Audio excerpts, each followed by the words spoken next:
नमस्कार, current affairs news में आपका स्वागत है। मैं हूं सन्मय प्रकाश। आज इस बुलेटिन में बात होगी रिपब्लिक डे 2023 के चीफ गेस्ट के बारे में। चर्चा करेंगे Tenzing Norgay national adventure award के विजेताओं पर। ये जानेंगे कि भारत ने आर्टिफिशियल इंटेलिजेंस से जुड़ी किस पहल की अध्यक्षता ग्रहण कर ली है। केंद्र सरकार ने सुसाइड को रोकने के लिए किस पॉलिसी को लॉन्च किया है। बात करेंगे भारत और ऑस्ट्रेलिया के बीच में फ्री ट्रेड एग्रीमेंट पर, जिसे ऑस्ट्रेलिया की संसद ने रेटिफाई कर दिया है। और बुलेटिन के आखिरी हिस्से में चर्चा होगी दिवस और नियुक्तियों पर। तो दोस्तों, शुरू करते हैं ये वीडियो और पहला क्वेश्चन लेते हैं, बहुत ही इंपॉर्टेंट है और लाइक बटन दबाना मत भूलना। क्वेश्चन हुआ, केंद्र सरकार ने गणतंत्र दिवस यानी रिपब्लिक डे समारोह 2023 का चीफ गेस्ट के रूप में किस राष्ट्राध्यक्ष को आमंत्रित किया है? किसे? आंसर होगा अब्देल फतह अल सीसी। वो कौन है? मिस्र के राष्ट्रपति हैं। विदेश मंत्रालय ने यह कहा है, न्यूज़ भी आप देख रहे हैं, कि इजिप्ट के यानी मिस्र के प्रेसिडेंट अब्देल फतेह अल सीसी 26 जनवरी 2023 को रिपब्लिक डे इवेंट के चीफ गेस्ट होंगे। और आपको पता होगा कि 2020 के बाद ऐसा पहला मौका है जब रिपब्लिक डे इवेंट में कोई मुख्य अतिथि होने जा रहा है, कोई विदेशी राष्ट्राध्यक्ष। दरअसल कोविड-19 की वजह से 2021 और 2022 में गेस्ट नहीं बुलाए गए थे, तय हो गया था, लेकिन फिर ऐसी स्थिति आई, नौबत आई कि वो आ नहीं सके और आगमन वो रद्द करना पड़ा, इसलिए कोई चीफ गेस्ट नहीं था। तो इस बार 2023 में जो अगला रिपब्लिक डे होने जा रहा है इवेंट, शानदार देश का, विदेश मंत्रालय ने ये बयान जारी किया और कहा है कि पहली बार अरब गणराज्य यानी मिस्र के राष्ट्रपति हमारे गणतंत्र दिवस के मुख्य अतिथि होंगे। तो इससे पहले मिस्र का कोई भी राष्ट्रपति गणतंत्र दिवस के मुख्य अतिथि के तौर पर उन्होंने यहाँ पर वो नहीं आए थे और ये पहली बार है। तो प्राइम मिनिस्टर नरेंद्र मोदी ने अल सीसी को उनको एक औपचारिक निमंत्रण भेजा, जिसे 16 अक्टूबर को, यानी काफ़ी दिन हो गए हैं, विदेश मंत्री एस जयशंकर ने मिस्र के राष्ट्रपति को सौंप दिया था। और अब अल सीसी ने, जो मिस्र के प्रेसिडेंट हैं, उन्होंने निमंत्रण स्वीकार कर लिया है। और ख़ास बात है कि 2022 में राजनयिक संबंध स्थापना के 75वीं वर्षगांठ इंडिया मना रहा है। ठीक है, और मिस्र को 2022-23 का जो इंडिया का G20 समिट होने जा रहा है, जो कि सितंबर 2023 में होगा, तो उस दौरान गेस्ट कंट्री के रूप में भी इनवाइट किया हुआ है। ठीक है, तो महत्वपूर्ण बात है, अब्देल फतह अल सीसी ये इजिप्ट के प्रेसिडेंट है। एक बार मैप के थ्रू भी देख लेते हैं कहाँ पर है इजिप्ट। तो ये रहा प्यारा भारत, और अब चलते हैं मिस्र की ओर। और मिस्र जो है ना, यहाँ पर ये रहा, और उसके प्रेसिडेंट अल सीसी हैं। ये ट्रांस कॉन्टिनेंटल कंट्री यानी अंतर महाद्वीपीय देश है। कुछ हिस्सा इसका अफ्रीका में, इस तरफ, ये इधर का नीचे का इधर वाला हिस्सा जो है वो अफ्रीका है, और इस तरफ का जो हिस्सा है, यहाँ से इस जगह से इस तरफ, ये एशिया है। तो ये इस तरह से फैला हुआ है। अगर हम बात करेंगे इसके पड़ोसी देशों के बारे में, तो यहाँ पर फ़िलिस्तीन है, इज़राइल है, ठीक है, दूसरी तरफ हम देखेंगे सूडान है और लीबिया है। अगर समुद्र की बात करेंगे तो एक तरफ यहाँ पर मेडिटेरियन सी है यानी भूमध्य सागर, और इस तरफ है रेड सी यानी लाल सागर। और यहाँ के प्रेसिडेंट है अब्देल फतह अल सीसी। ठीक है, जून 2014 में ये प्रेसिडेंट बने थे। मिस्र की बात हो रही है तो इसकी राजधानी क्या है? काहिरा है। मुद्रा क्या है? इजिप्शियन पाउंड है। पॉपुलेशन 10 करोड़ से ज़्यादा है। ऑफिशियल लैंग्वेज जो है यहाँ की अरबी है। ठीक है, इंपॉर्टेंट बात रिपब्लिक डे इवेंट से रिलेटेड। अब देख लेते हैं कि पिछले कुछ वर्षों में चीफ गेस्ट कौन रहे थे। तो 2022 और 2021 कोई नहीं था। हालांकि 2022 में 5 सेंट्रल एशियन नेशन के हेड को इनवाइट किया गया था, लेकिन कोविड-19 की वजह से यात्रा रद्द हुई थी। 2021 में भी कोई नहीं था। क्यों? क्योंकि कोविड-19 था उस वक्त भी। हालांकि उस वक्त के जो प्राइम मिनिस्टर थे ब्रिटेन के, बोरिस जॉनसन, उनको आमंत्रित किया गया था, लेकिन कोविड-19 की वजह से यात्रा रद्द करनी पड़ी थी। 2020 में ब्राज़ील के तत्कालीन प्रेसिडेंट जायर बोल्सोनारो, 2019 में अफ्रीका के प्रेसिडेंट सिरिल रामाफोसा, 2010 में 10 आसियान देशों के जो राष्ट्राध्यक्ष, प्राइम मिनिस्टर और प्रेसिडेंट, वो सब उन्होंने पार्टिसिपेट किया था। 2017 में यूएई के जो अभी प्रेसिडेंट हैं मोहम्मद बिन जायद अल नाहयान, हालांकि उस वक्त वो क्राउन प्रिंस थे, वो थे। 2016 में फ्रांस के तत्कालीन प्रेसिडेंट फ्रांसवा ओलांदे, और 2015 में ये प्रेसिडेंट बराक ओबामा, अमेरिका के पूर्व राष्ट्रपति। तो कुछ सालों के मैंने दे दिए हैं, इंपॉर्टेंट है एग्जामिनेशंस के लिए। चलिए आगे बढ़ते हैं, अगला क्वेश्चन लेते हैं और महत्वपूर्ण है। Tenzing Norgay national adventure award 2021, ये 2021 का है लेकिन 2022 में अनाउंस हुआ है, ठीक है। तो इसमें लैंड एडवेंचर कैटेगरी के लिए किसे चुना गया है? आंसर होगा नैना धाकर, ठीक है। तो युवा कार्यक्रम और खेल मंत्रालय जो है उसी ने अभी हाल ही में इन पुरस्कारों की घोषणा की है, और नैना धाकर को लैंड एडवेंचर के लिए चुना गया है इस अवार्ड के लिए। नैना धाकर के बारे में बताऊं, ये देख रहे हैं फोटोग्राफ इनका, छत्तीसगढ़ के बस्तर जिले की रहने वाली हैं और 10 साल से, पिछले 10 साल से पर्वतारोहण तो उसमें वो सक्रिय हैं। 2021 में यानी पिछले साल दुनिया की सबसे ऊंची चोटी माउंट एवरेस्ट की इन्होंने चढ़ाई की थी। अगला क्वेश्चन लेते हैं और इसी सबसे रिलेटेड है अगला टॉपिक, ठीक है। उससे पहले आपको बता दूं कि अब तक का total current affairs PDF available है आप सबके एग्जामिनेशन के लिए, और एक शानदार मेंबरशिप का ऑफर भी है आप सबके लिए, मात्र 150 रुपये में 1 साल का, और 1 साल तक पीडीएफ का अपडेट मिलता रहेगा।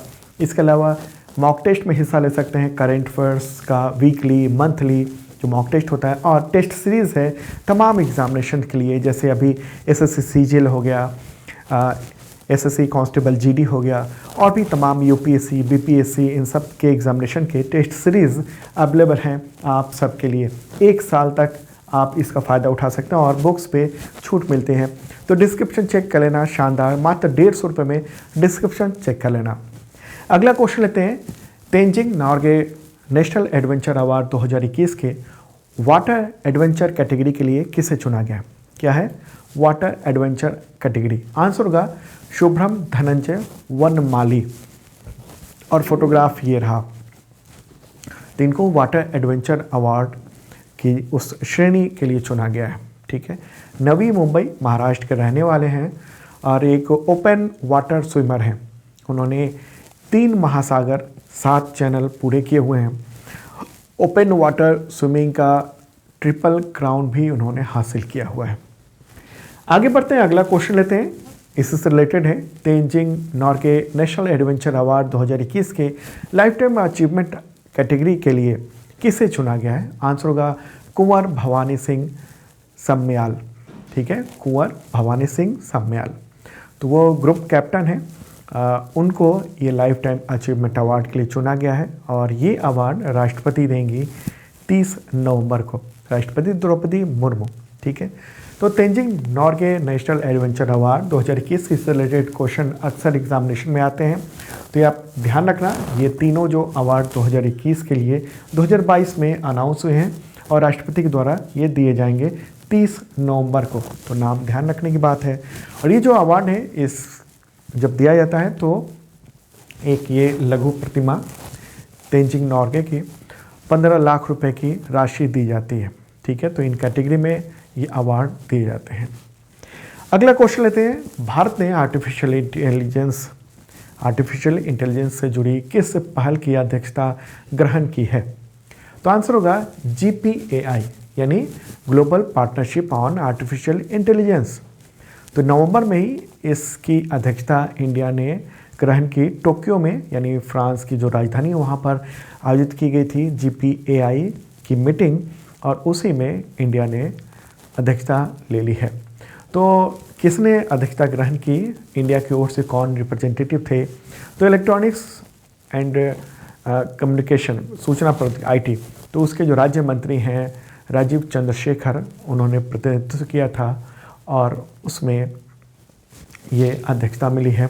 अच्छा, इससे पहले जो अध्यक्षता थी वो फ्रांस के पास थी, जो अब भारत को मिली है, हालांकि मीटिंग टोक्यो में हुई थी। तो क्या है ये GPAI यानी global partnership on artificial intelligence? ये जिम्मेदार और मानव केंद्रित जो आर्टिफिशियल इंटेलिजेंस है उसके उपयोग के लिए एक अंतर्राष्ट्रीय पहल है, और इसमें बहुत सारे देश हैं, विकसित देश भी हैं, विकासशील देश भी हैं, जैसे अमेरिका, ब्रिटेन, यूरोपीय संघ, Australia, Canada, France, Germany, Italy, Japan, Mexico, New Zealand, Korea गणराज्य, सिंगापुर सहित 25 मेंबर कंट्री हैं। ठीक है। और 2020 में इंडिया जो है वो संस्थापक सदस्य के रूप में इसमें शामिल हुआ था। मकसद यही है इस पहल का, GPAI का, कि आर्टिफिशियल इंटेलिजेंस को डेवलप करना है, विकास करना है। ठीक है, चलिए आगे बढ़ते हैं, अगला क्वेश्चन लेते हैं। केंद्र सरकार ने सुसाइड रोकने के लिए नवंबर 2022 में किस पॉलिसी को लॉन्च किया है? आंसर होगा नेशनल सुसाइड प्रिवेंशन स्ट्रैटेजी। ठीक है, नेशनल सुसाइड प्रिवेंशन स्ट्रैटेजी एक पॉलिसी है, इसको लॉन्च किया गया है स्वास्थ्य मंत्रालय के द्वारा।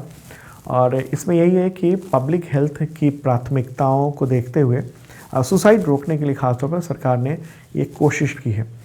और इसके तहत यही होगा ये नीति कि अगले 1 दशक में मेंटल हेल्थ को बढ़ावा देने के लिए और सुसाइड को रोकथाम करने के लिए बहुत सारी चीज़ें तैयार की जा रही है, प्लेटफॉर्म तैयार किया जाएगा।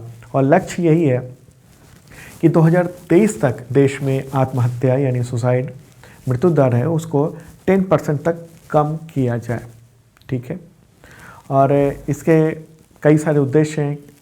इसका बनाने का स्ट्रेटजी जो बनाई गई उसमें ये भी टारगेट रखा गया है कि अगले 3 वर्ष के भीतर सुसाइड रोकने के लिए एक सर्विलांस मैकेनिज्म को तैयार किया जाएगा, निगरानी तंत्र को तैयार किया जाएगा।